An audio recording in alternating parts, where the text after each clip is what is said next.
All right. Lesson today on the subject of a highway will be there. Isaiah, the 32nd chapter, and also the 35th chapter. We'll be looking at the lesson today. Isaiah has been called the dean of prophets, the prince of prophets. It is a prophecy that is 66 chapters long. I mean, what we call the major prophets. The major prophets and the minor prophets, there are five books of major prophecy and 12 books of minor prophecy. The minor prophets are not less important, but they write shorter books. And the books of Isaiah, Jeremiah, Lamentations, Ezekiel are written by these prophets. The book of Lamentations is only 4 chapters long, but it's also written by Jeremiah. But this is written as a book to keep God's people from going away from what God would have them to be. They were very much that way. They were involved in idolatry. They were involved in all kinds of immorality, and God had promised them that if they continued to do this kind of thing, and He had said this from the beginning, that they would be driven out of this beautiful land, this land that God had given to them. God is very patient. God had given them every opportunity. And at this particular point, Isaiah is prophesying with regard to the fact that they will be carried away into captivity. Judah will be carried away into Babylonian captivity.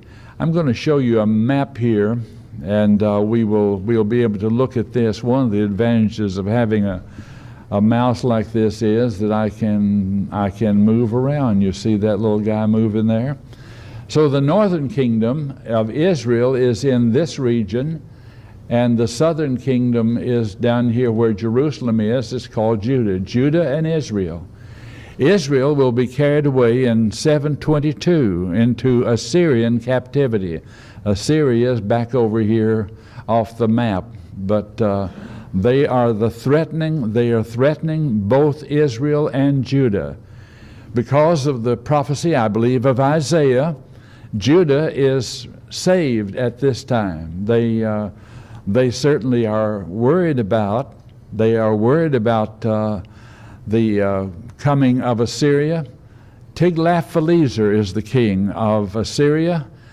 Tiglath-Pileser, called at that time Pul, P-U-L, because the P-U-L is Tiglath-Pileser, is in the middle of it anyway. And he continues to threaten them and finally carries Israel away. The 10 tribes in the north are carried away, never to return. Little explanation needs to be made with regard to never to return. Some people did come back. There were those who were various ones that come back, but there was not a great remnant that would come back like we'll find Isaiah prophesying with regard to Judah here, that they will be carried away, and that begins about 606 BC, and with the final carrying away at 586. 3 different carryings away as they took away the best, and then the next best, and then finally all of the people that they felt would be helpful at all, and some are just left in the land who are regarded as people who would not be helpful but would be a liability to them, carried away far away into Babylon.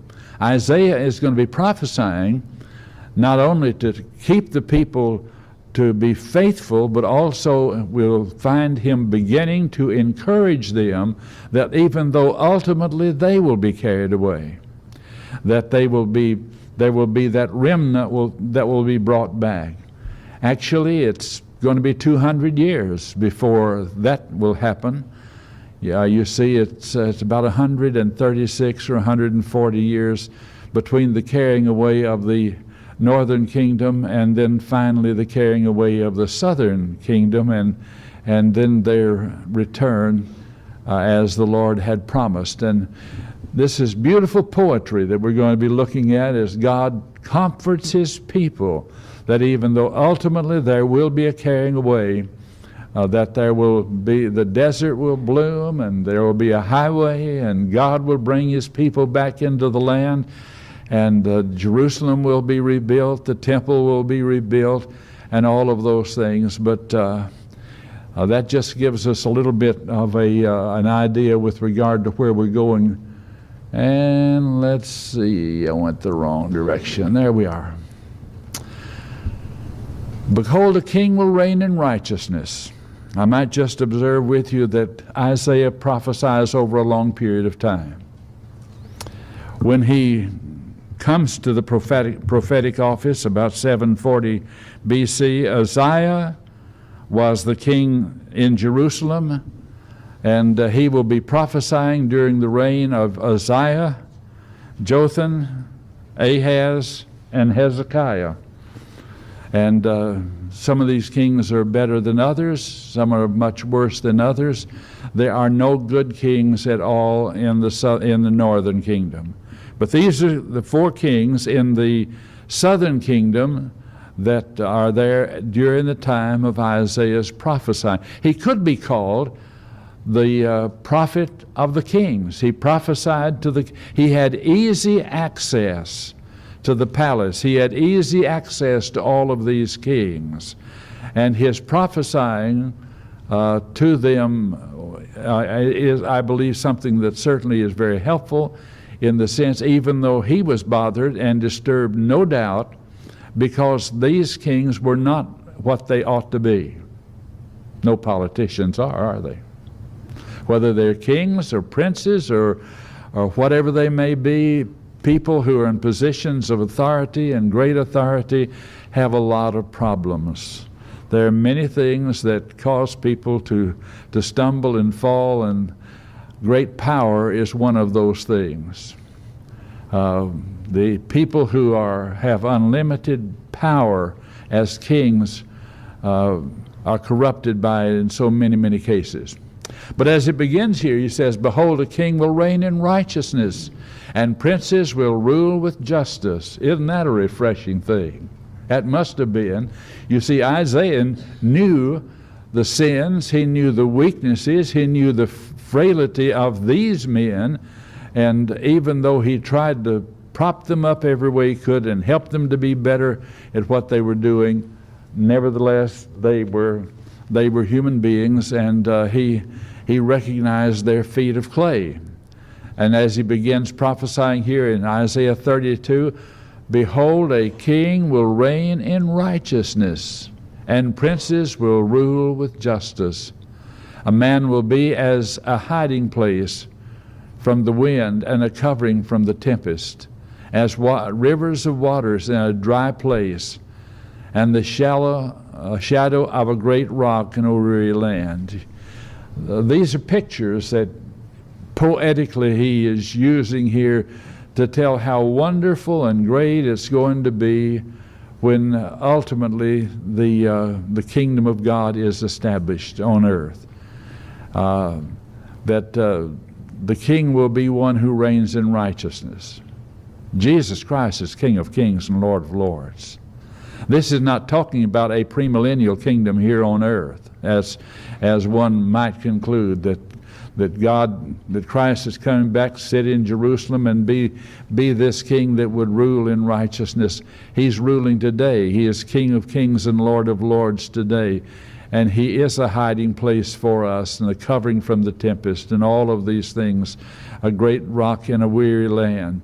The eyes of those who see will not be dim. The ears of those who hear will listen.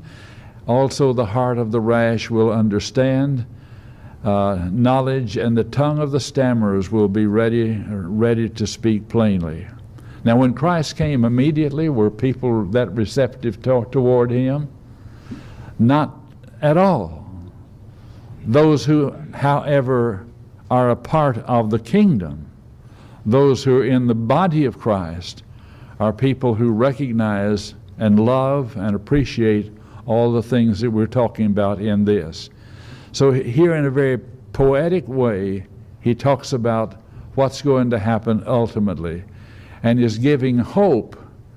You see, the prophets had a message continually of talking about their sins, separating them from God, the punishment that's going to come up, and it was a matter of woe, woe, woe, you're going to have to repent or you're going to perish.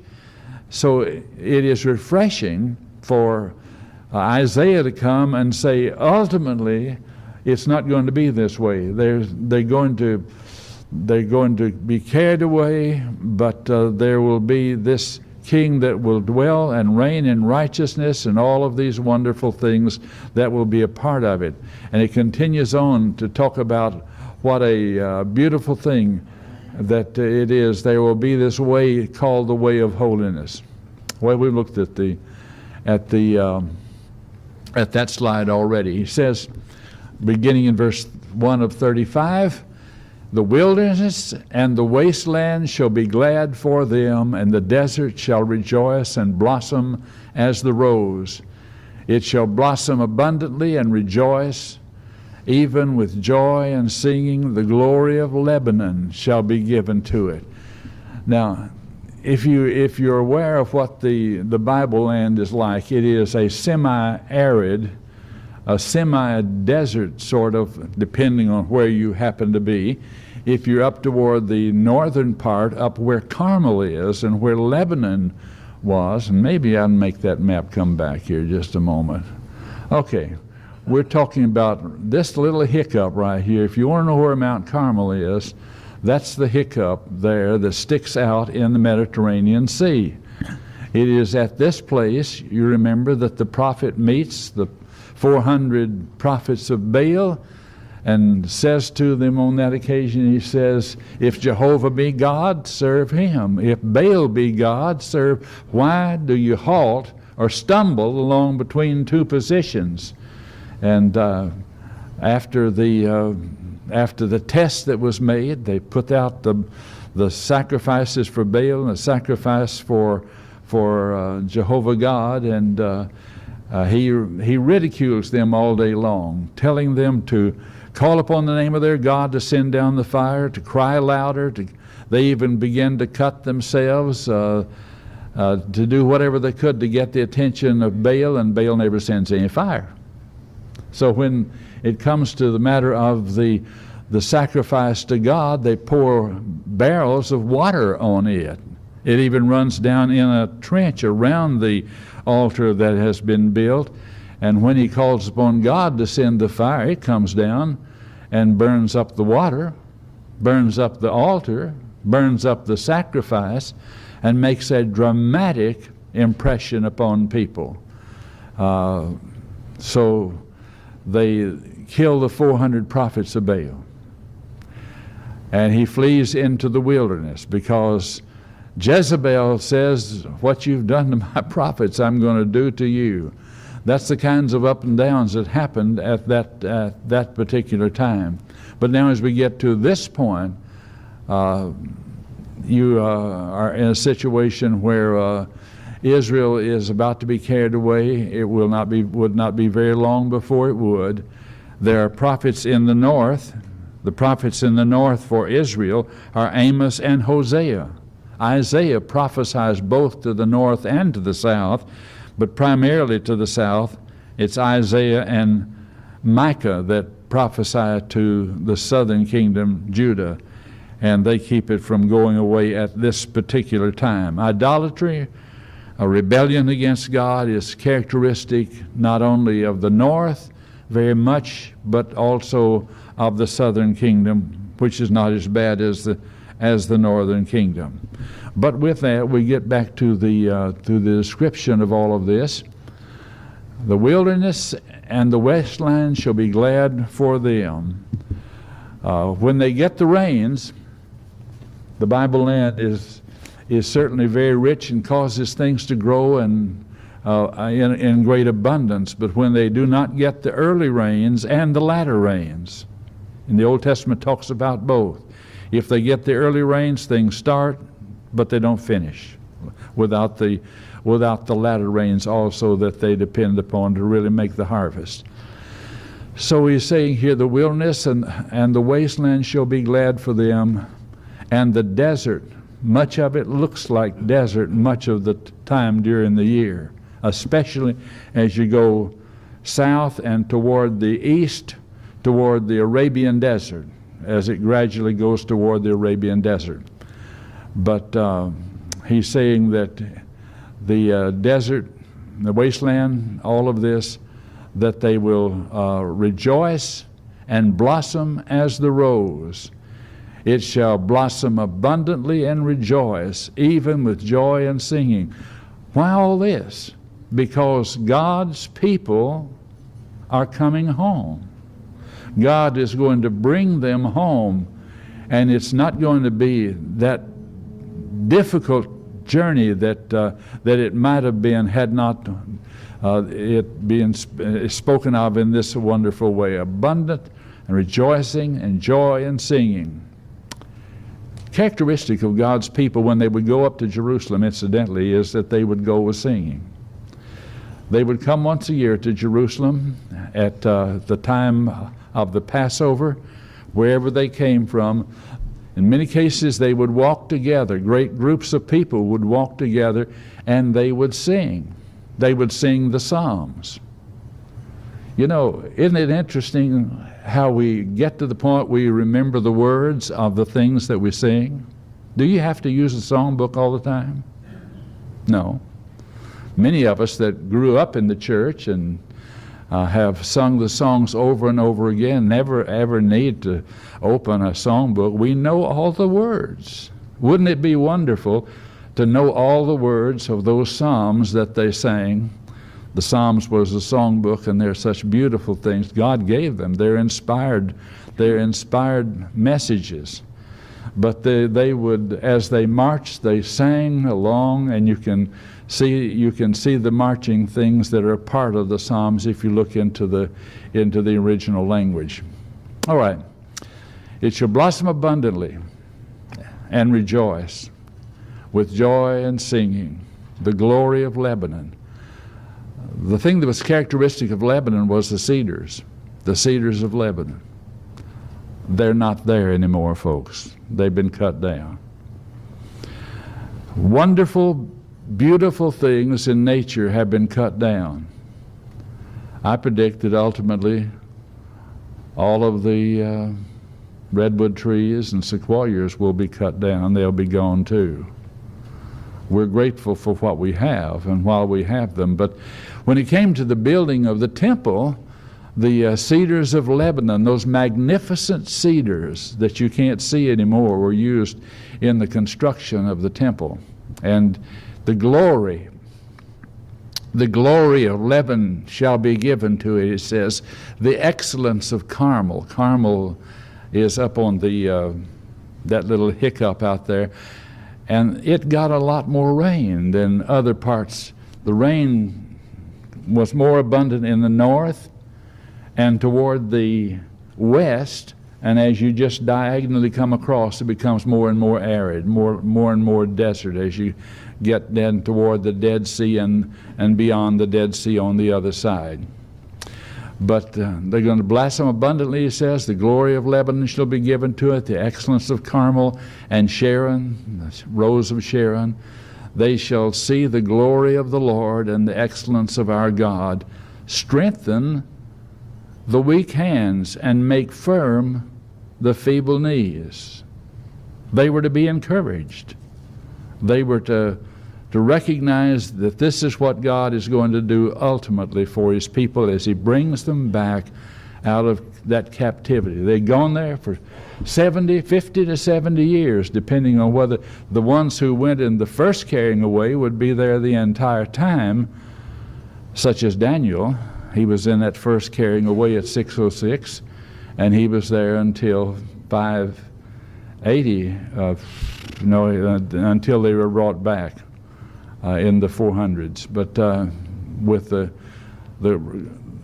he did not come back. He was one who stayed. Okay. But strengthen the weak hands, make firm the feeble knees. People need to be encouraged. And they needed to be encouraged. They needed to recognize, even though they would be carried away, ultimately this would be it would not be the end. The temple would be rebuilt, and the city of Jerusalem would be restored. All right. Say to those who are of a fearful mind, be strong. Do not fear. Behold, your God will come with vengeance, with recompense of God, the recompense of God. He will come and save you. Then the eyes of the blind shall be opened, the ears of the deaf shall be unstopped. So those are the things that they had to look forward to as you look on farther in these things that are prophesied with regard to the return that ultimately would happen.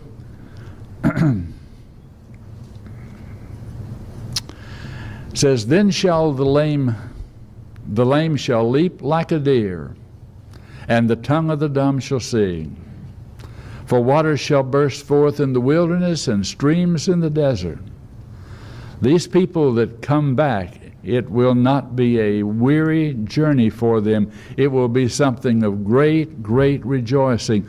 They had longed for it, they had prayed for it, and ultimately it would happen. The parched ground shall become a pool, and the thirsty land springs of water, and the habitation of jackals where each lay. And there shall be grass and reeds and rushes. I don't know how many of you may have happened to have heard. I did a spot on the radio spots about the Sahara Desert. There was a time when the Sahara Desert was the granary of Rome. It was very, very rich. As the granary of Rome, because they used water conservation and other things to conserve and to make it rich. It was a very rich area for Rome and was their granary. But when Rome left, when the Roman Empire left that area, the nomads cut down the trees. They destroyed the soil by letting goats chew on the saplings and things that were there. The topsoil that was the rich topsoil that was there soon disappeared, and it became a wasteland. That's a matter of record. And the point of this spot is that we have a choice. We can either be, as people, we can either be people who are wasteland because we do not take advantage of the opportunities that we have and let things slip away from us.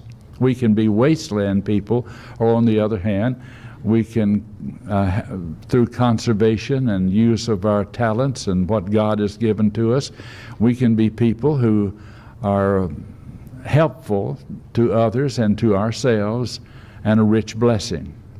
Wasteland or not, whatever.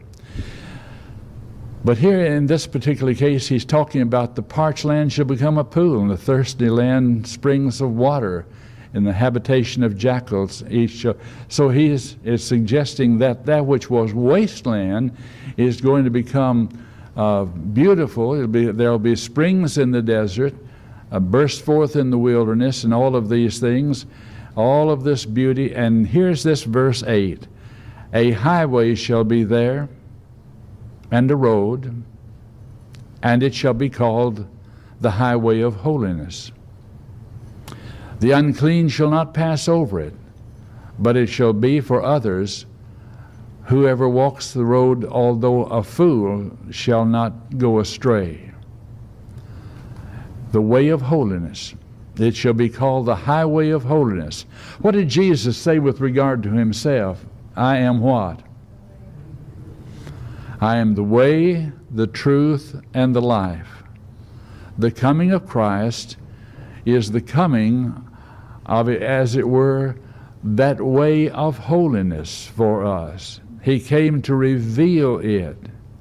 He came to give God's message to mankind. He came to establish his kingdom.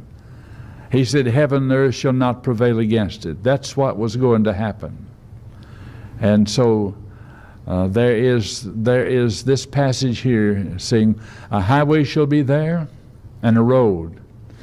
Now you look back at that map. If I brought the map up along the east side of the map, on the beyond the Dead Sea and all of that, is what's called the King's Highway. The King's Highway was one of the ways through the land, but that's not the King Jehovah. That's not the King Jesus way. This is a spiritual way. A highway shall be there, and a road, and it shall be called the highway of holiness. The unclean shall not pass over it, but it shall be for others. Whoever walks in the road, although a fool. Now what it means here, a simple-minded person, not a person with the greatest ability. One doesn't have to be an Einstein to understand the Bible. Now people make it a lot more difficult than it really is.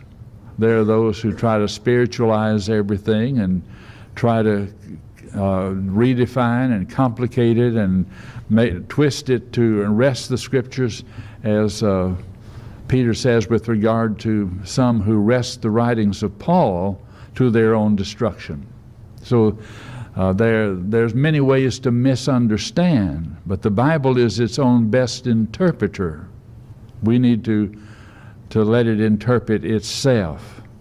Any passage that is interpreted in such a way as to conflict with other clear, simple passages cannot be interpreted right with that kind of interpretation. All right. So there shall be this highway, and it shall be called the way of holiness. Jesus Christ, the way, the truth, and the life. One cannot be in the way without following the truth. And one cannot have spiritual life without following the truth of God's will and being in that way of holiness. And I like this passage. It doesn't require those who are of great intellect to understand it. His message, the Lord said, he thanked God that it was revealed to babes. That's what the Scripture says, revealed to babes. On the other hand, those who were the leaders in Israel, those who wanted to put Jesus to death, either didn't understand it or didn't like what they did understand about it and hated the message that Jesus came to provide for them. But now moving along in this, he says, no lion shall be there, nor any ravenous beast go upon it. It shall not be found there, but the redeemed shall walk there. As those who are redeemed by the blood of the Lamb, those who have been born again, we have the privilege of being a part of this spiritual way. And the ransomed of the Lord shall return and come to Zion with singing, with everlasting joy on their heads, and they shall obtain joy and gladness, and sorrow and sighing shall flee away. This is written to these people as it talks about the return from captivity. But clearly, when you're talking about the one who rules in righteousness, it's talking about Jesus Christ. It has a double meaning, as it were, with regard to the return and also with regard to the time when Christ will come. That's what it's all about. That's what the whole Bible is about. That someone is coming. That one is coming. It's spoken from Genesis chapter 3:15 as it speaks of the seed of woman, that there is one that is coming.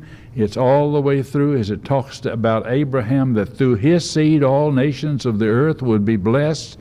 Abraham, Isaac, Jacob, and David, that to sit upon David's throne, it's speaking of that one that would ultimately come. And then when you get into the prophets Isaiah and Jeremiah and these others is clearly talking about the coming of Jesus Christ. The Lord says, I am returned to Jerusalem with mercy. My house shall be built in it. Isaiah speaks with regard to the time when it will come, when all nations will come together, talking about there in the tops of the mountains at Jerusalem, and the gospel would go forth from that point. So the ransom of the Lord shall return and come to Zion with singing, with everlasting joy. Every year, those faithful Jews from Rome and Corinth and those about 17 different places in the second chapter of the book of Acts, Jews, devout people out of every nation under heaven came together at Pentecost, and it was on that occasion, Acts chapter 2, that the church was established, the kingdom came, 3,000 souls were added to the body of Christ. It was a spiritual kingdom. The Jews looked for a physical kingdom. When Herod said, art thou a king? Jesus said, yes. He said, you have spoken the truth. But he says, my kingdom is not of this world. If my kingdom were of this world, then would my servants fight. It's a spiritual kingdom, and we're grateful for the blessings that we have to be a part of it. So the ransom of the Lord shall return and come to Zion with singing, with everlasting joy on their heads. They shall obtain joy and gladness, and sorrow and sighing shall flee away. Yes. Revelation 21:4. And God shall wipe away all tears from their eyes. There shall be no more death, neither sorrow, nor crying, neither there shall there be any more pain, for the former things are passed away. That's certainly true.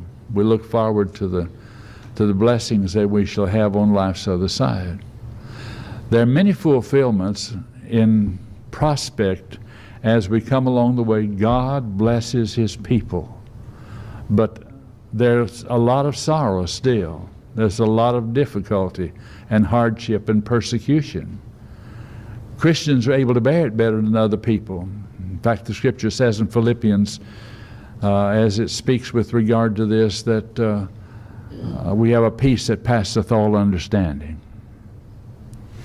Others can't understand how the Christians can still be happy and be persecuted and have problems like they have, but they just don't understand. The Christian has something in the way of a hope that makes our lives a great blessing. And we need to appreciate that and not sorrow. Even at the death of loved ones, we're not to sorrow as others who have no hope. Those who are not Christians have no expectation of ever being with their loved ones again like they were before. But the Christian looks forward to that occasion when on life's other side we're reunited in heaven forever and forever. All right. Obtain joy and gladness.